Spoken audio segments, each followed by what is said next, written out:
और पश्चिम एशिया की जंग अब समंदर में उतर आई। निशाने पर है straight of Hormuz. Donald Trump ने अब इस चोक पॉइंट पर सबसे बड़ा दांव खेल दिया है। अमेरिकी नौसैनिक नाकाबंदी के बीच पहली बार एक तेल टैंकर पर हेल फायर मिसाइल से हमला किया गया। मकसद साफ है, ईरान की तेल सप्लाई और समुद्री कारोबार को तहस नहस कर देना। लेकिन ईरान ने भी साफ कह दिया है, अगर उसका तेल नहीं निकलेगा तो हॉर्मूज से किसी और का भी तेल नहीं गुजरेगा। यानी अब जंग सिर्फ मिसाइलों की नहीं, बल्कि दुनिया की सबसे बड़ी तेल लाइफलाइन पर कब्जे की है। ईरानी संसद के अध्यक्ष मोहम्मद बाकिर कालीबाफ ने साफ कहा है कि आज हमारी राष्ट्रीय सुरक्षा इसी बात में है कि हॉर्मूज स्ट्रेट पर ईरानी व्यवस्था कायम रहे। हम ना तो बातचीत से बच रहे हैं और ना ही युद्ध से डरते हैं, लेकिन ईरान को किसी समझौते से लाभ नहीं मिलता तो हमारे पास उसका पालन करने का कोई कारण नहीं है। और इस वक्त फारस की खाड़ी, ओमान की खाड़ी और स्ट्रेट ऑफ हॉर्मूज में क्या चल रहा है और अमेरिका ने यहां किस तरह नाकाबंदी की, अब ये समझिए। स्ट्रेट ऑफ हॉर्मूज इस वक्त दुनिया का सबसे बड़ा चोक पॉइंट बना हुआ है और अब इस रास्ते पर अमेरिका और ईरान दोनों ने अपनी अपनी तरह से नौसैनिक नाकेबंदी लागू कर दी है। खर्ग द्वीप ईरान का सबसे बड़ा तेल निर्यात केंद्र है, इसलिए अमेरिकी निगरानी का सबसे बड़ा फोकस भी अब यही इलाका बन गया है। अमेरिका ईरान के खर्ग द्वीप को बिल्कुल आइसोलेट करके ईरान पर बड़ा दबाव डालना चाहता है। इसलिए 14 जुलाई से ईरानी बंदरगाहों की ओर आने जाने वाले हर जहाज की निगरानी शुरू कर दी गई है। अमेरिका की हरी झंडी के बाद ही आगे बढ़ने की अनुमति दी जा रही है और इस नाकेबंदी का पहला एक्शन भी सामने आ गया है। अमेरिका की चेतावनी के बाद से 2 जहाज तो वापस लौट गए, लेकिन आगे बढ़ रहे MT बेल्मा नाम के तीसरे खाली टैंकर पर अमेरिकी विमान ने हेल फायर मिसाइल दागकर उसे खर्ग पहुंचने से पहले ही निष्क्रिय कर दिया। अमेरिका ने इसे नाकाबंदी लागू होने के बाद की पहली सैन्य कार्रवाई बताया है। अमेरिका की इस नौसैनिक नाकाबंदी को दोबारा शुरू किए जाने के पहले ही दिन हॉर्मूज स्ट्रेट में कमर्शियल शिपिंग का ट्रैफिक घटकर सीधे आधा रह गया है। वैश्विक शिप ट्रैकिंग कंपनी केपलर और समाचार एजेंसी रॉयटर्स के आधिकारिक आंकड़ों ने इसकी पुष्टि की है। नए आंकड़ों के मुताबिक हॉर्मूज से गुजरने वाले जहाजों की संख्या 24 घंटे के भीतर 13 से घटकर केवल 7 रह गई है। सबसे बुरा असर GCC यानी गल्फ कोऑपरेशन काउंसिल के 6 सदस्य देशों पर पड़ रहा है। ये देश हैं Saudi Arab, UAE, Qatar, Kuwait, Bahrain और ओमान।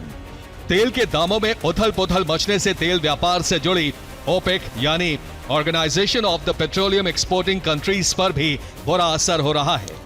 ये देश हैं अल्जीरिया, कांगो गणराज्य, Iran, Iraq, Kuwait, Libya, Nigeria, Saudi Arab, UAE और वेनेजुएला।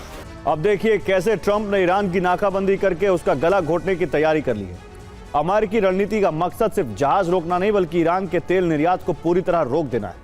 अगर तेल बाहर नहीं जाएगा तो सबसे बड़ा झटका ईरान की अर्थव्यवस्था को लगेगा। अगर नाकाबंदी लंबे समय तक जारी रहती है तो तेल निर्यात रुकने से भंडारण पर दबाव बढ़ता जाएगा। ईरान के तेल भंडार ओवरफ्लो होने लगेंगे, यानी तेल निकलेगा नहीं और टर्मिनलों पर जमा होता जाएगा। अगर स्ट्रेट ऑफ हॉर्मूज में यही स्थिति बनी रही तो असर सिर्फ ईरान तक सीमित नहीं रहेगा।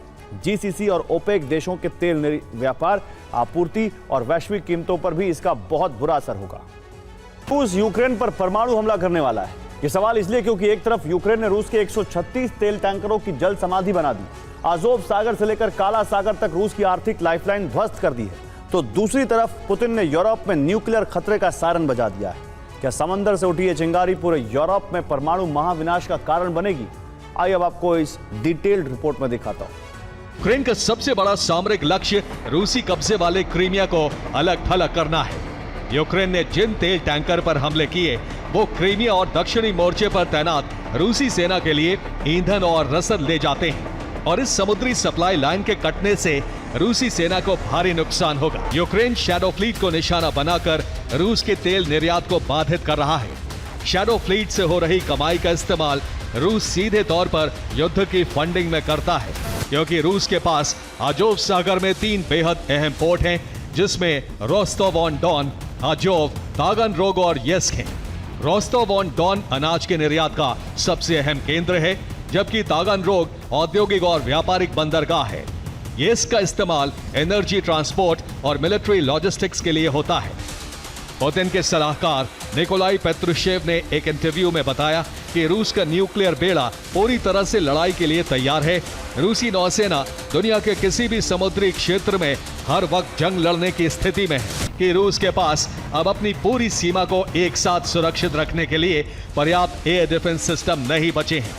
यूक्रेन के हमलों में S-400 और S-300 डिफेंस सिस्टम को भारी नुकसान हुआ है। रूस का ये कदम बताता है कि यूक्रेन की डीप स्ट्राइक रणनीति की बड़ी जीत है, क्योंकि रूस को मजबूरन अपनी फ्रंट लाइन या आर्कटिक सीमाओं से हवाई सुरक्षा कवच हटाकर आर्थिक केंद्रों पर लगाने पड़ रहे हैं। यूक्रेन के ड्रोन हमलों ने रूसी सेना के अंदर सुरक्षा संकट पैदा कर दिया है और रूस यूक्रेन जंग में अब एक नया और घातक मोड़ आ चुका है। यूक्रेन के लगातार हमलों का जवाब देते हुए मॉस्को ने अब काउंटर अटैक का मोर्चा खोल दिया है। रूस ने न सिर्फ यूक्रेन के हथियार गोदामों और ड्रोन प्रोडक्शन यूनिट्स को निशाना बनाया है, बल्कि कीव समेत 10 प्रमुख शहरों में मिसाइल स्ट्राइक कर बड़ी तबाही मचाई है। इसका बदला लेने के लिए रूस ने बीती रात 10 शहरों में मिसाइल स्ट्राइक की, जिसमें सबसे ज्यादा नुकसान लवीव में हुआ। कीव पर भी हमले किए गए, नीप्रो में स्कंदर दागी गई, क्रीवी रीह पर भी हमले हुए।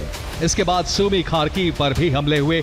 इसी दौरान ज़ेपोरिजिया पर अटैक हुआ, लुहांस्क पर ड्रोन हमले हुए, डोनेट्स्क पर भी मिसाइल स्ट्राइक हुई और खेरसोन में भी हमले किए गए। यूक्रेन शैडो फ्लीट को निशाना बनाकर रूस के तेल निर्यात को बाधित कर रहा है। शैडो फ्लीट से हो रही कमाई का इस्तेमाल रूस सीधे तौर पर युद्ध की फंडिंग में करता है, क्योंकि रूस के पास अजोव सागर में 3 बेहद अहम पोर्ट हैं, जिसमें रोस्टोव ऑन डॉन, अजोव, तागनरोग और येस्क हैं।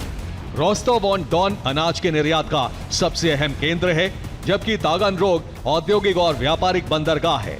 येस्क का इस्तेमाल एनर्जी ट्रांसपोर्ट और मिलिट्री लॉजिस्टिक्स के लिए होता है। पुतिन के सलाहकार निकोलाई पेत्रुशेव ने एक इंटरव्यू में बताया कि रूस का न्यूक्लियर बेड़ा पूरी तरह से लड़ाई के लिए तैयार है। रूसी नौसेना दुनिया के किसी भी समुद्री क्षेत्र में हर वक्त जंग लड़ने की स्थिति में है।